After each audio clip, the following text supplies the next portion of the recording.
Salam sejahtera bagi kita semua. Selamat pagi. Gaul. Yang kami hormati Ibu Kepala Sekolah, yang kami hormati rekan-rekan guru di PTN dari Seribu Lelaka. Kita bersyukur dan berterima kasih kepada Tuhan kalau pada pagi hari ini kita boleh berkumpul bersama di ruangan ini dengan penuh sukacita dalam rangka kegiatan pembiasan bersama rekan sejawat. Pada pagi hari ini narasumber kita adalah CGP Bapak Yaman Mindefa. Untuk itu sebelum kita memulai kegiatan pembiasan bersama rekan kerja pada pagi ini, kami sampaikan untuk kita senantiasa kegiatan ini dengan baik, dengan penuh antusias dari awal sampai kita selesai kegiatan ini nanti. Kita percaya bahwa apa yang disampaikan Bapak narasumber kita CGP adalah ilmu yang sangat berguna untuk kita, khususnya guru dalam tugas-tugas dan tanggung jawab kita sehari-hari. Untuk itu kami persilakan kepada narasumber CGP Bapak Yaman Mindefa untuk menyampaikan kasih kesempatan yang beri kepada saya. Terima kasih salam saya dalam bahasa Indonesia. Selamat pagi menjelang siang. Yang saya hormati Ibu Kepala Sekolah dan yang saya hormati juga Bapak Ibu Guru SD 07 Seribu Lelaka. Pada kesempatan ini, saya sudah juga visi kami daripada CGP itu melakukan pembiasan dengan rekan-rekan sejawat, khususnya di teman-teman di SD 07 Seribu Lelaka. Pada kesempatan ini nantinya saya akan berbagi tentang bagaimana disiplin positif kita terapkan dalam kelas kita maupun di sekolah SD 07 Seribu Lelaka pada umumnya. Baik, untuk kita ketahui bersama bahwa disiplin positif ini adalah berdasar daripada pemikiran tokoh nasional pendidikan kita yaitu Ki Hajar Dewantara. Secara pribadi, saya tidak tahu dengan Bapak Ibu Guru, selama ini sebelum mempelajari disiplin positif ini, yang saya lakukan adalah saya harus akui bahwa yang saya lakukan adalah di dalam kelas itu saya berposisi sebagai subjek, sedangkan peserta didik saya jadikan objek. Dan ini salah satu yang bertentangan dengan pemikiran Ki Hajar Dewantara. Istilahnya Bapak Ibu, dalam pembelajaran di kelas, kita sebagai penuntut, kita yang mengarahkan, sehingga proses pembelajaran itu adalah subjeknya itu adalah siswa sendiri. Mari kita berikan kebebasan, itu yang namanya merdeka belajar. Nah, ya sesuai yang saya katakan tadi, materi inti kita pada hari ini adalah budaya positif.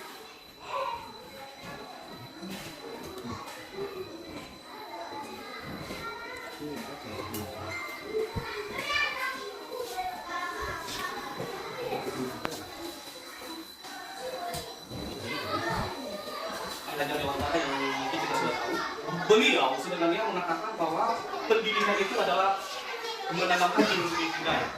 Misalnya, kita guru ini hanya sebagai penuntut, mengarahkan membimbing siswa. Proses pembelajaran itu berpusat kepada siswa. Siswa itu merdeka dalam belajar. Nah, sesuai dengan filosofi pendidikan, ingat sama untuk masuk, ingat sama untuk dan kebudi Anda. Ya, jadi ini dasar daripada penerapan disiplin positif berdasarkan pemikiran daripada tokoh kita, tokoh nasional pendidikan kita, Ki Hajar Dewantara.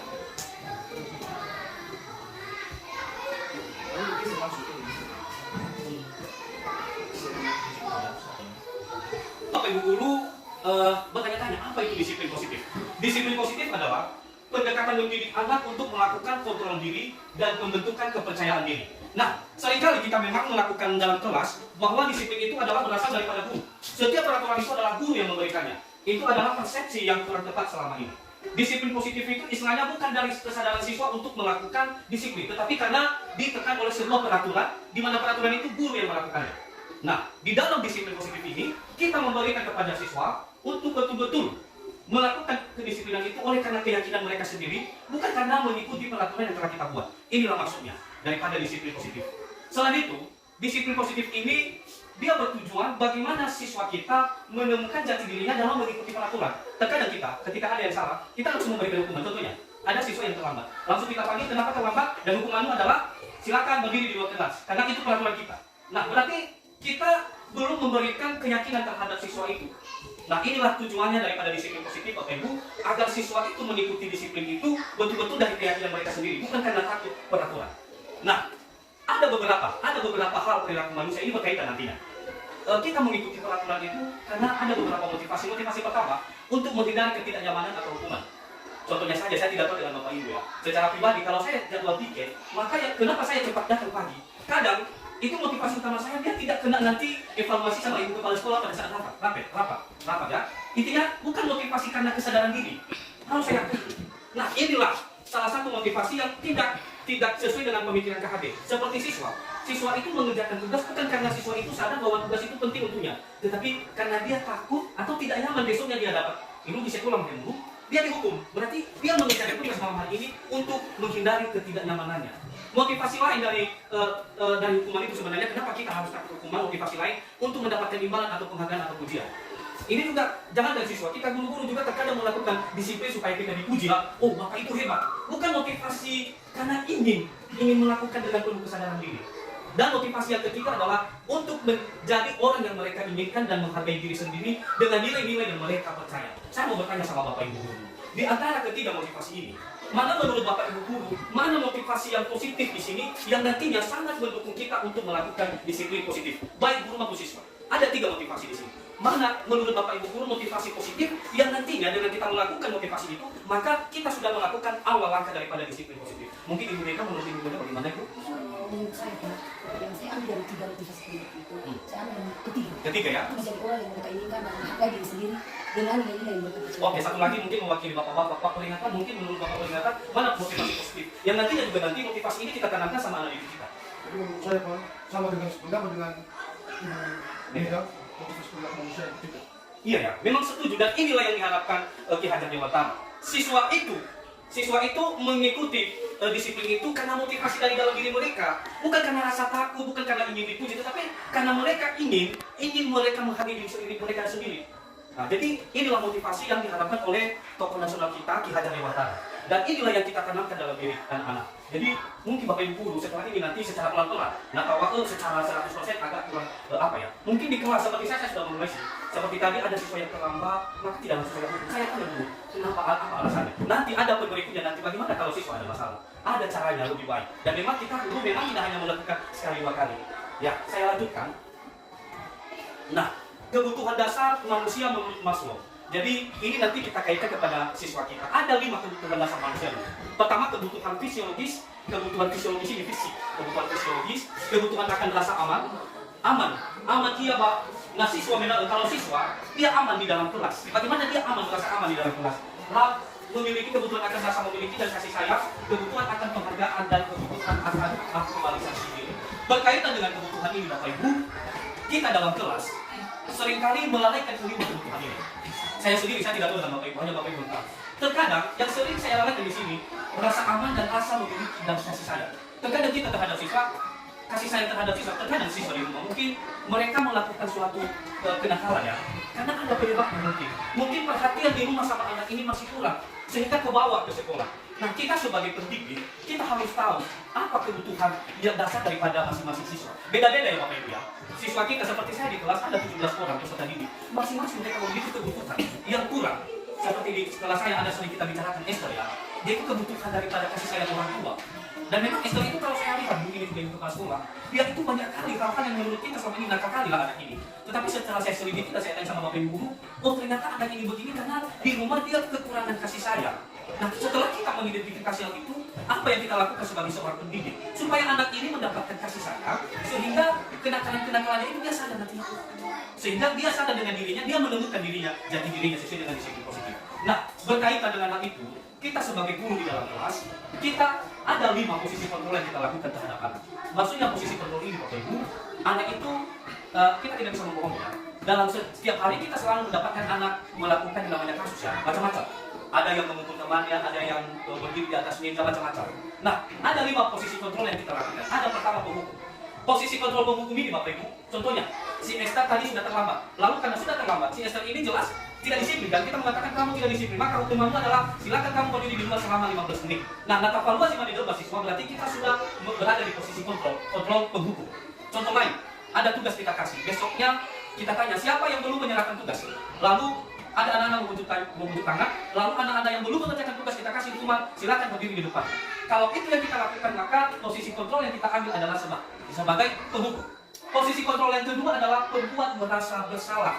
Bagaimana contohnya Bapak Ibu? Contohnya tadi, si Esther saya ambil di kelas saya sendiri karena dia sudah terlambat tadi, maka saya mengatakan kepadanya, kamu tahu kalau kamu itu sudah terlambat. Apakah kamu tahu kalau kamu sudah melanggar disiplin? Sehingga apa efeknya sama anak? Memang secara di lapangan kita mengatakan dia anak ini sadar dengan disiplin positif. disiplin. Tetapi kalau kita kaitkan dengan motivasi tadi, berikutnya anak itu akan mengikuti disiplin bukan karena ingin mencari jati dirinya lagi, tapi karena takut dihukum. Nah, tapi kalau kita buat seperti itu sama anak, kita sudah melakukan posisi kontrol institusi bagian membuat merasa bersalah. Posisi kontrol yang ketiga, Bapak Ibu, yaitu teman. Bagaimana teman ini? Contohnya ada anak yang sudah nakal atau memiliki kasus. Contohnya saya ambil aja si Esther yang terlambat tadi. Lalu kita kadang mengatakan, ya udah, jadi besok kalau kamu terlambat nak, hubungi Bapak ya, biar Bapak datang. Tadi ya, bagaimana posisi kontrol sebagai teman? Contohnya tadi si Esther terlambat, lalu Bapak saya bilang sama dia, nak, biar kamu tidak terlambat besok. Seandainya nanti besok kamu lihat Bapak lewat depan rumah, ya udah, stop aja Bapak, biar mari kita ke sekolah, biar kamu tidak terlambat lagi. Bagus ini sebenarnya. Intinya ada komunikasi yang baik. Kita menganggap siswa kita itu sebagai teman, tapi ada hal negatifnya. Kalau terus-menerus kita lakukan ini juga, anak itu bergantung sama kita sebagai guru. Ayo, bahasa itu masuk, ayo musuh bahasa. Tahu-tahu tidak ada guru yang lewat, dia terlambat. Jadi kita juga hati-hati dengan posisi teman ini. Posisi pemantau. Sebenarnya pemantau ini hampir sama dengan teman juga, yaitu kita memantau siswa itu, tapi terkadang pemantau ini siswa bergantung kepada kita nantinya. Dia melakukan sesuatu itu karena dipantau oleh guru. Berarti dalam hari guru, nilau dia. Nah, posisi yang terakhir manajer. Posisi manajer ini adalah ketika siswa melakukan suatu kesalahan, lalu kita mendekatinya dulu sebagai kita anggap dia teman. Kenapa kamu terlambat? Kenapa? Lalu dia berikan alasannya. Setelah itu kita memberikan kepadanya solusi begini, supaya tidak terlambat, kamu harus bangun jam 5 pagi. Nah, dengan demikian kita sudah melakukan posisi kontrol manajer. Jadi di antara kelima ini, Bapak Ibu, kita lebih diarahkan untuk melakukan posisi kontrol kelima ini. Ada penekannya juga, dan kembali nanti kepada Bapak Ibu guru, menghukum siswa ini dulu. Mari kita mulai mengurangi, mendisiplinkan siswa ini dalam bentuk hukuman, dalam bentuk kekerasan. Memang ini kembali sempat menjadi perdebatan kami juga di ruang diskusi. Tetapi alami itu Bapak Ibu, saya sudah alami di kelas saya. Ya dan alami saya mau bersih-bersih, saya sudah mulai mengurangi. Memang sering sih kita harus terus memanajer mereka. Kita terus memanajer mereka. Nah, saya lanjutkan keyakinan kelas. Nah, saya harap nanti keyakinan kelas ini masing-masing Bapak Ibu guru, terutama dari Bapak Ibu guru kelas, kita membuat keyakinan kelas ini. Nah, saya kaitkan tadi dari atas, motivasi. Tadi kita memilih motivasi ketiga kan, supaya anak didik mencari tahu jati dirinya. Nah, keyakinan kelas ini adalah salah satu disiplin positif, salah satu langkah jitu untuk menerapkan disiplin positif. Jadi bisa cara ini. Sekarang kita ubah. Kalau selama ini Bapak Ibu, kita yang membuat peraturan di kelas. Jujur, saya sendiri juga saya ada buat peraturan di kelas. Peraturan di kelas pertama, kalau saya ngomong, kalau Bapak ngomong, anak-anak tidak boleh ngomong di belakang. Kedua, kalau ada yang terlambat, saya hukum. Peraturan yang saya buat, kalau ada siswa yang tidak ada pada hari ini, besoknya saya hukum. Nah, mari kita rubah. Yang kita buat adalah keyakinan kelas. Apa itu keyakinan kelas tadi? Kita kasih kesempatan kepada peserta didik kita menemukan jati dirinya, yaitu tapi ada kesempatan menuliskan apa yang mereka yakini bahwa mereka itu nantinya bisa menjadi anak yang lebih baik ke depan dengan keyakinan mereka sendiri. Nah, caranya ini bagaimana Bapak Ibu? Mungkin kita kasih selebaran kepada anak-anak. Nah, film itu kita bilang tahu bersama selebaran itu bagikan. Anak-anak nanti menuliskan apa yang mau dia ubah di dalam hidupnya untuk menerapkan disiplin. Intinya beta masuk ya, pasti ada nanti tidak boleh ribut di dalam kelas. Nah, masing-masing nanti keyakinan anak ini kita tempel di dinding. Kita tempel masing-masing biar mereka menuliskan namanya. Lalu bagaimana ke depan ketika anak itu melakukan hal yang sudah diyakininya tadi, mari kita ajak anak itu, nah kemarin kan kamu sudah meyakini ini. Nah, jadi biarkan mereka sadar sendiri. Intinya peraturan itu jangan dari kita. Ini juga bagian daripada Merdeka Belajar Bapak Ibu. Merdeka Belajar kita kasih kesempatan kepada anak-anak untuk meyakini diri mereka sendiri, untuk menemukan jati diri mereka sendiri. Anda tekankan, ini juga termasuk perdebatan kami. Biarlah anak itu melakukan disiplin karena kesadaran diri mereka. Lalu berikutnya Bapak Ibu, nah ini contoh-contohnya tadi ya, tidak boleh ribut. Jadi tergantung siswa kita nanti apa keyakinan kelasnya yang ingin dia tuliskan. Jadi tempel berarti tidak ada ya. Nah mungkin sih kalau teman-teman CPP kami selama ini ada mereka beli yang kecil-kecil itu langsung tempel ya. Tapi dalam IPP juga selebaran APS, tempel. Tapi biar lebih cantik kelas kita juga, saya sarankan sih ada kertas lebih. Segi 4 dia banyak nanti. Nah tapi langsung kita tempel. Origami ya. Origami. Jadi satu-satu kita kasih sama mereka. Biar mereka tuliskan keyakinan mereka di situ. Kita tempel di dinding. Jadi asis selawas kan kita udah asis sebelum SDO, peringatan maaf, peringatan maksudnya di sini. Dan ini saya harus mau SMA Ronald. Jadi kita sadar sendiri dengan keyakinan kita sendiri, bukan peringatan asal. Lanjut. Nah, Ini paling intinya, segitiga restitusi. Segitiga restitusi adalah proses menciptakan kondisi bagi murid untuk memperbaiki kesalahannya sehingga karakter mereka lebih kuat kembali kepada kelompoknya. Maksudnya ini Bapak Ibu, ketika siswa kita ada memiliki kasus atau masalah, lupa begini, jangan kita langsung mengambil posisi pembuka. Tetapi ada langkah yang jitu. Ini menurut pemikiran kita dari Dewantara, yaitu segitiga restitusi. Bagaimana itu? Ada tiga bagian daripada segitiga restitusi, yaitu menstabilkan identitas, validasi tindakan yang salah, dan menanyakan keyakinan. Saya ambil contoh langsung. Ada siswa kita yang terlambat. Lalu kita panggil. Nah, tadi Bapak dengan naik tiket kamu terlambat. Kata dia, pertama mari kita menstabilkan identitas. Jadi secara menstabilkan identitas ada. Stabilkan identitas. Tadi ada siswa kita yang terlambat.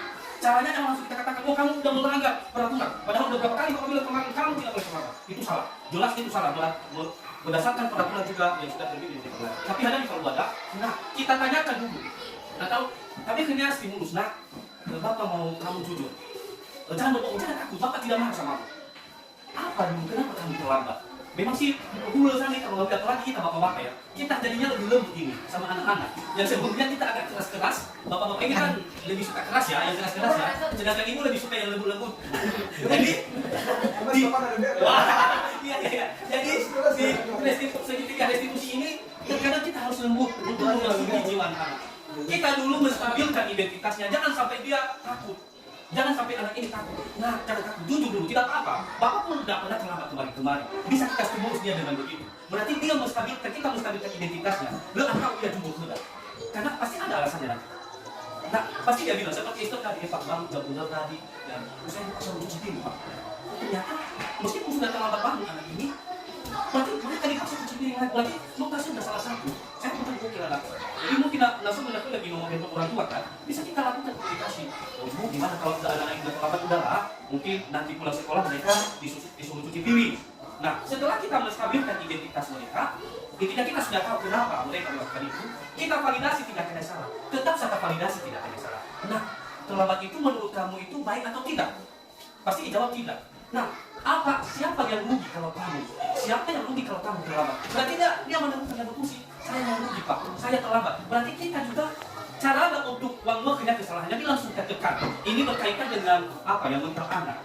Dan yang terakhir adalah menanyakan keyakinan. Nah, kamu sudah paham kan? Kalau terlambat itu yang ruginya Anda sendiri. Nah, apa yang kamu lakukan ke depan ini? Seperti si Esther tadi.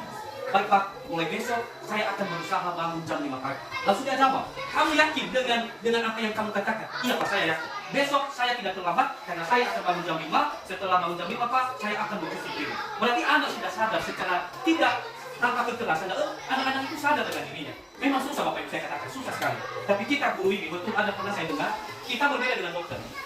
Nah dokter salah resep, bisa saja pada hari itu atau tunggu 1, 2, 3 hari pasien yang mereka obatin itu harus meninggal atau ada efeknya langsung. Tetapi kita guru ini, efeknya ini tidak begitu nyata atau tidak begitu langsung. Makanya kalau kita mendisiplinkan anak dengan kekerasan, luar-luar lagi dari PT bahwa ya kekerasan aja yang ada dalam dirinya, tidak ada lagi kelemah lembut. Jadi inilah segitiga restitusi. Sekali lagi saya mau ngajak, bukan karena ini juga kebiasaan, saya mau ngajak Bapak Ibu, mari kita mulai. Memang anak itu akan mengulang, tapi yakinlah kalau terus kita memanajer mereka, dengan posisi kontrol manajer tadi, yakinlah segitiga restitusi ini akan berhasil. Baik Bapak Ibu, demikian kebiasaan untuk disiplin positif dan pengalaman saya ini juga saya utarakan kepada Bapak Ibu. Saya kurang lebih 3 minggu saya sudah memulai sih. Memang tantangan, ada anak yang berulang-ulang karena mereka dihadapi dengan kelembutan. Tetapi satu juga positif yang saya dapatkan, anak-anak di dalam kelas yang saya dapatkan juga setelah saya jelaskan ini, yaitu ketika saya ingatkan mereka dengan kata-kata yang lembut, mereka langsung sadar. Dan waktu ini, ya ada tingkat keputusan lalu, tingkat keributan yang masih belum dan ini akan terus kita laksanakan. Kita sekali Pak Kolda, terus menerus. Kita adalah pendidik. Ingat Bapak Ibu, kita bukan hanya pengajar ya. Kita bukan hanya pengajar, tapi kita mendidik, kita menuntun. Saya kaitkan lagi, nanti ke depan saya akan berbagi mengenai salah satu juga hal yang penting sebenarnya adalah pembelajaran bernegosiasi, yaitu pembelajaran yang memenuhi kebutuhan anak. Ke depan kita akan berbagi, sehingga kita di dalam inilah nantinya jangankan mengatakan 100% kita sudah menjadi pendidik pengajar, tapi setidaknya kita sudah merubah pemikiran yang selama ini konsepnya tidak sesuai dengan konsep pemikiran daripada Ki Hajar Dewantara. Demikian saja pembiasan dari saya sebagai CGP dari Kota Gunung Suli dari instansi UPTD STL Musim Dolaka. Semoga siswa kita akan semakin sadar, semakin yakin bahwa disiplin positif itu adalah salah satu cara untuk menemukan jati diri mereka. Demikian saja, terima kasih saya dalam bahasa daerah kita. Yahoo!